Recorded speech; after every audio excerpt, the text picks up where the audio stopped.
Stove వెలిగించి pan పెట్టుకుని కొద్దిగా ఆయిల్ వేసుకుని 3 పచ్చిమిరపకాయలు ముక్కలుగా కట్ చేసి వేసుకుందామండి. 1 కప్పు నిమ్మకాయ ముక్కలు కూడా వేసుకుని 1 స్పూన్ సాల్ట్, 1/2 స్పూన్ పసుపు, 3 స్పూన్లు కారం వేసుకుని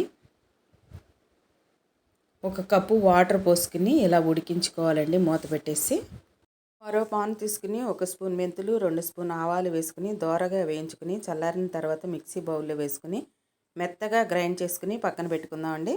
ఈ పచ్చడికి తాలింపు పెట్టుకుందామండి. 25 గ్రాముల నూనె వేసుకుని 1 స్పూన్ జీలకర్ర, 1 స్పూన్ ఆవాలు వేసుకుని కొన్ని ఎండుమిరపకాయ ముక్కలు కూడా వేసుకుని కొద్దిగా కరివేపాకు వేసుకుని వేగిన తర్వాత పచ్చడిలో వేసేసుకోవాలండి. ఇప్పుడు నాకు ఇక్కడ పచ్చడి సాల్ట్ సాలలేదండి, అందుకే ఇంకో స్పూన్ సాల్ట్ వేసుకున్నాను. ముందుగా తయారు చేసుకున్న పొడి కూడా వేసేసుకుని కొద్దిగా ఇంగువ వేసుకుని ఒకసారి కలిపేసుకుందామండి. ఈ పచ్చడిని ఒక బౌల్లోకి తీసేసుకుని జ్వరం వచ్చినప్పుడు ఈ పచ్చడితో చక్కగా అన్నం తింటే నోటికి పుల్ల పుల్లగా ఉంటుందండి.